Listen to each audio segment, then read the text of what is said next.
everybody. If ever you have to do any work up in your attic, you will quickly find out that it is a very dark place, and you have to use something like this around your head to give yourself a little bit of light. And that's typically what people would use. You like to be able to do this instead.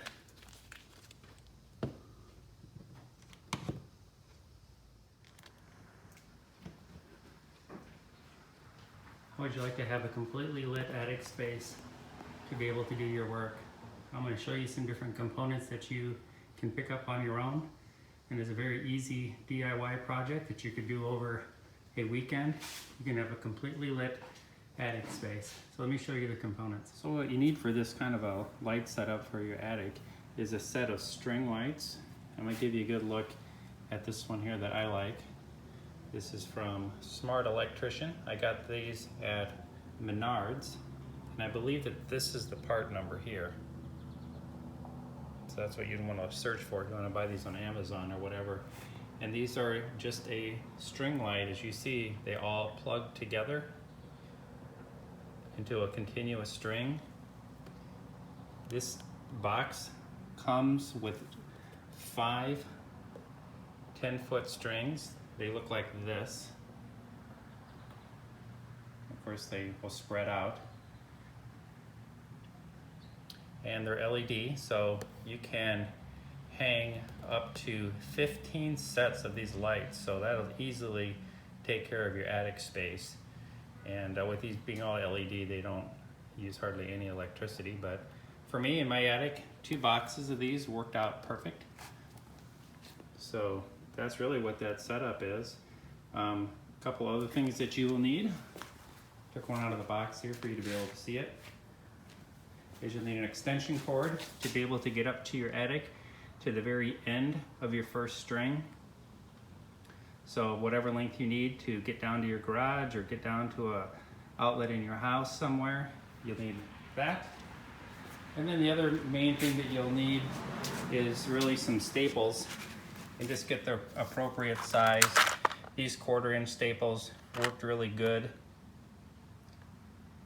for the string lights. It was perfect for securing those up into the rafters. And then these 7/16 staples were a little bit bigger, as you can see, and those work better for the extension cord because it was a little bit thicker.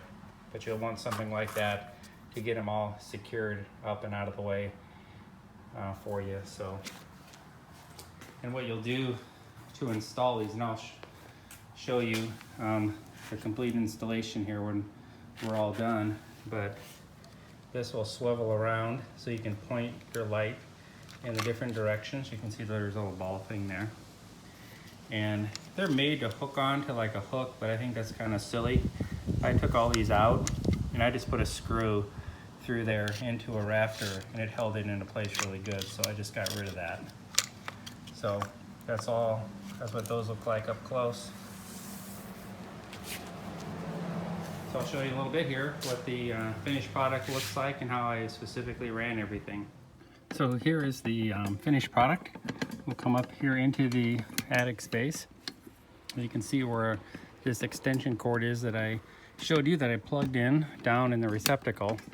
Now this is white only because I changed the extension cord. The one that I had was not quite long enough, so I ran a new one.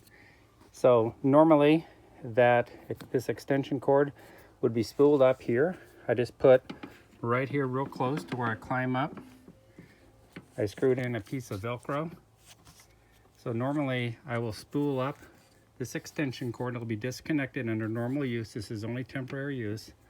And I would have it spooled up here on this piece of Velcro just to keep it neat and out of the way. So it's just what I did. And then from here, as I showed you before, these staples, I just stapled it up this truss. And then you can see I started bringing it across to the very end where the first string goes. I'm gonna get up in here so I can see this a little bit better. And before I show you how I'm going to run this, I just want to pause here for a moment and explain really two main ways that you could do this type of project. The first way would be to hire an electrician to come and get electricity out of somewhere in your house. They would find something for you. It can't really be a light switch or a light fixture because that only goes on and off by a switch in the room. So they would have to find electricity somewhere in your house to get up to the attic, which can be a challenge depending on your house, but maybe in your garage. If you have an access point like this, you probably got receptacles in your garage that they could go up above and get you power out of that. But they would get you power up in here to your attic space, and they would run Romex, most likely, up to your first light, and they would just install light fixtures wherever you want them in your attic space. And they would run a wire down between the wall, and they would put a light switch down there for you, and you just turn the light switch on and off like you would anything. So that's the preferred way to do something like this, I believe. But for temporary use, there's no problem with using an extension cord like I have here and these type of lights, because again, it is for temporary use. It is not power. It is not connected to power when it's not being used. It's only connected to power temporarily when I need it. So it's a complete legal setup. So I just want to really describe those two different ways. This is the other way that I used. Just getting the string lights like I showed you, or some version of that, and an extension cord, and for probably $100 or so and a weekend's worth of work, you can get this done. I did bring in an extra receptacle, an extra circuit up here into my attic space. You can see this little box right here. I did that when I was doing some work, just in case I ever wanted to bring more power to my garage or any power up into the attic space. The electrician would have just tied right into that. I didn't really want to use this circuit up for that.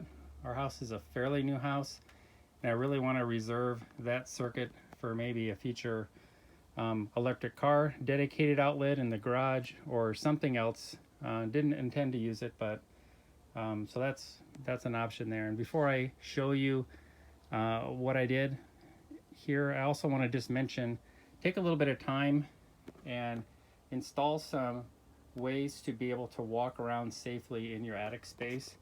You can see where these trusses come down. I put these 2x4s in there, 3-inch screws, really sturdy, really solid.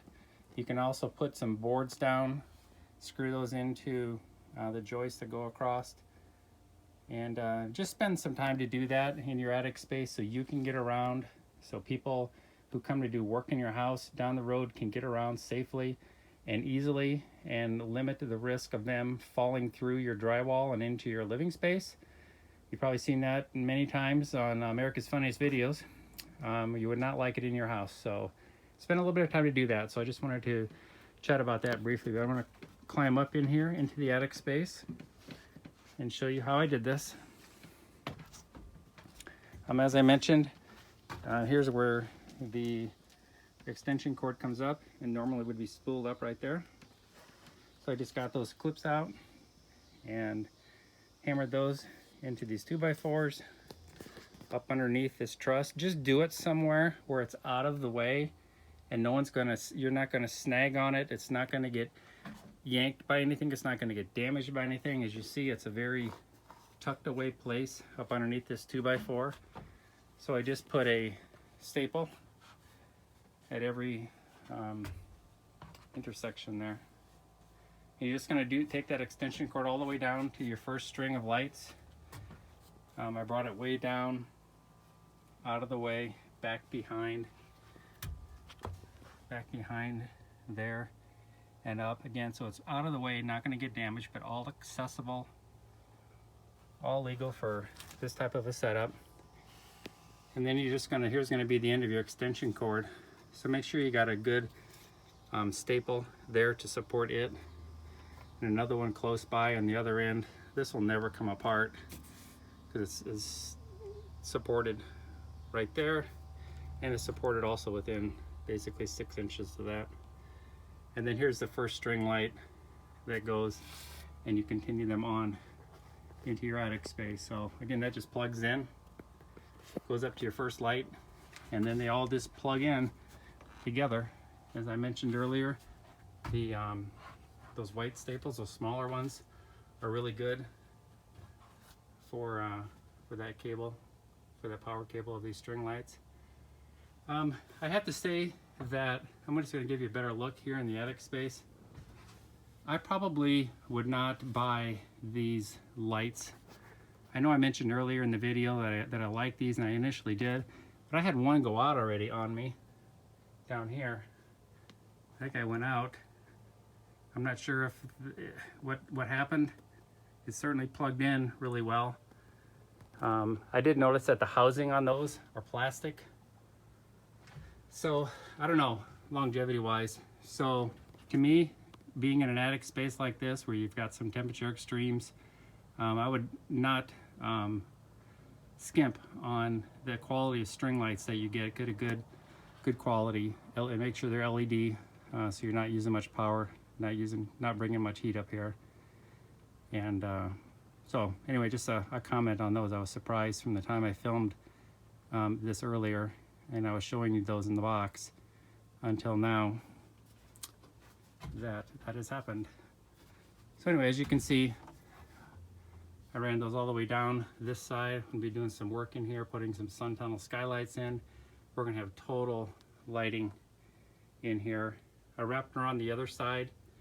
So as you see on this far side over here, there's also light shining this direction.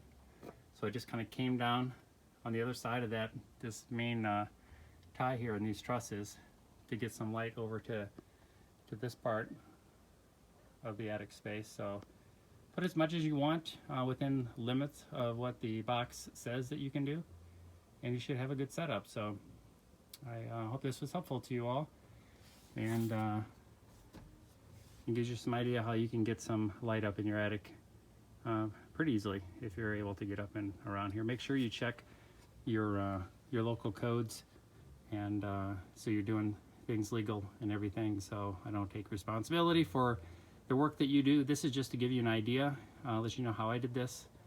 Do your own work at your own risk. Check things out real good. Do your research. Have a good day.